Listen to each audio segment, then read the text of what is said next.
All right. Let's move on. Let's move on. Let's talk about some good news. Well, some interesting news anyway. Check this out. You guys remember how I last week covered a story from the Washington Examiner where apparently Black Lives Matter lost $60 million? They lost $60 million. And apparently their corporate headquarters, or not corporate because they're a nonprofit, but like their organizational headquarters was never really a headquarters. Like you show up at the building, they were never there. And then to follow that up, they shut down their fundraising. Huh. So are you telling me that the organization that if you didn't donate to Black Lives Matter in 2020, you were considered to be a horrible person. And now their leaders, their founders have bought multi-million dollar houses and disappeared from nowhere. No one's leading the organization. They never had a headquarters and they lost $60 million and now have shut down their fundraising. This is from the Washington Examiner. Black Lives Matter shuts down fundraising days after liberal states threaten legal action. Black Lives Matter shut down all of its online fundraising streams late Wednesday afternoon, just days after California threatened to hold the charity's leaders personally liable over its lack of financial transparency. The move comes less than a week after the Washington Examiner investigation found that BLM has had no known leader in charge of its $60 million payroll since the co founder resigned in May. Great investment to everyone who gave money to Black Lives Matter and called people like me racist for saying you really shouldn't give money to this organization. They're bad. Great investment, guys. Well done. California and Washington recently ordered BLM to cease all fundraising activities in their blue states due to the failure of the Black Lives Matter Global Network Foundation, the legal entity that represents the national BLM movement, to report information about its finances in 2020, the year it raised tens of millions of dollars amid the racial protests and riots that followed George Floyd's killing. We take these matters seriously and have taken immediate action, an unidentified spokesperson for the BLM GNF told the Washington Examiner.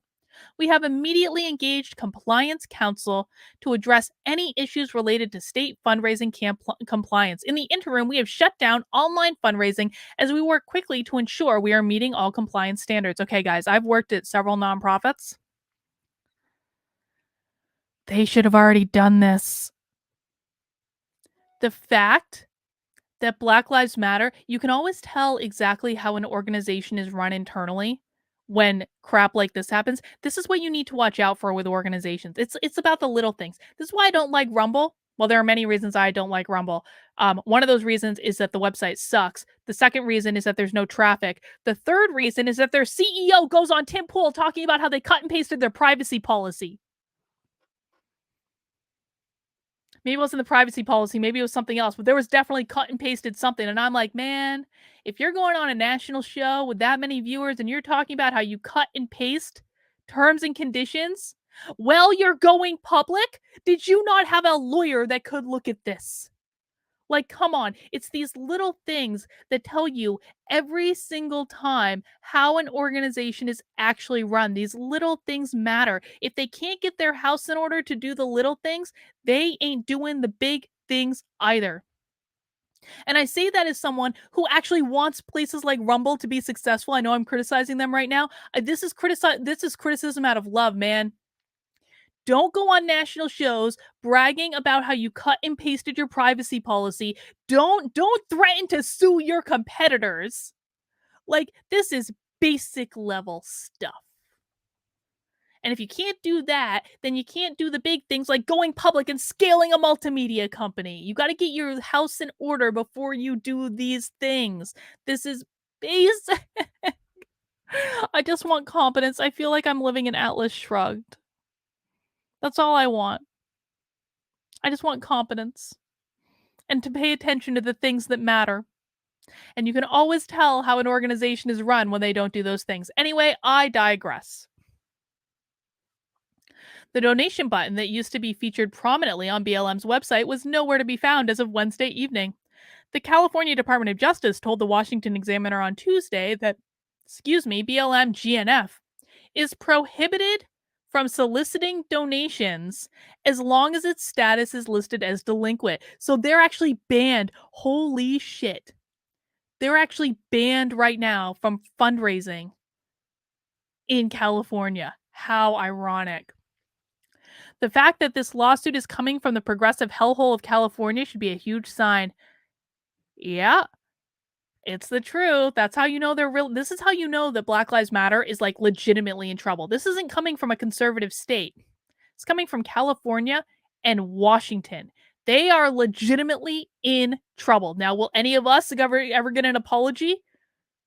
No. We were all racist when we said, don't donate to Black Lives Matter. Don't do it. It's a Marxist organization. Their leaders don't know what they're doing. I was like, no, no, Carlin. Don't you think that Black Lives Matter? That, okay, well, they lost all your money. Congratulations. Despite the notice, BLM accepted a $1 donation from the Washington Examiner. Sneaky, sneaky. BLM accepted a $1 donation from a Washington Examiner reporter based in California on Wednesday morning. So we now know that they're breaking the law. That's great too. The California DOJ on Wednesday afternoon that it could not confirm or deny an investigation into BLM so as to protect its integrity.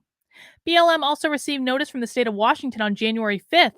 On January 5th, a flipping month ago, to immediately cease all fundraising activities in the state of Washington. Washington warned the charity could face fines of $2,000 for each violation, but as recently as Monday, the charity accepted a $1 contribution from a Washington resident. Ooh, Washington Examiner. I like it. I like these. More places need to be like the Washington Examiner right now with these subversive tactics. They're like, we're going to get you fined. Everyone who lives in Washington, go donate to BLM right now. Just donate $1. Sacrifice $1 on your credit card to go donate to BLM in Washington or frankly in California and send what happens to the Washington Examiner. Indiana Attorney General Todd previously said BLM's refusal to answer basic questions about its finances and operations fits a common and disturbing pattern. It appears that the house of cards may be falling, and this happens eventually with nearly every scam, scheme, or illegal enterprise. I see patterns that scams kind of universally take: failure to provide board members, failure to provide even executive directors, failure to make your filings available. It all leads to suspicion. The Indiana guy said he would not confirm or deny that his office is investigating BLM, but he said that to the Washington Examiner, there is certainly cause for us to be concerned. BLM's charity registration is also out of compliance in Connecticut, Maine, Maryland, New Jersey, New Mexico, North Carolina, and Virginia. Wow. I can't imagine a nicer group of people for this to happen to than Black Lives Matter. Can you guys? I can't imagine a nicer outcome. And karma, I obviously I get into like these discussions about my tweets with people, and they always say about my tweets, they're like, Carlin, don't you believe that there should be accountability? If you believe that really bad people go to heaven, then there's no accountability. And what I always say is karma is a feisty mistress. I don't need to worry about men like holding me accountable, like human beings holding me accountable or anyone else accountable for their actions, because karma will get you every single time. Karma will get you every single flipping time. And look what happens inevitably. Now, it might not get you the minute that you think it should. It might take some time. But look, man, almost 2 years later, karma is biting back for the $2 billion of property damage that was done in 2020 at the hand of this fraudulent Marxist organization. You hate to see it.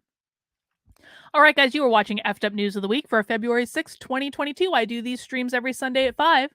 I also stream at 5 p.m. on Sunday, Monday, Tuesday, Wednesday, and Thursday on the channel. We got some cool stuff coming up this week. We're going to have Lily Tang Williams on the show.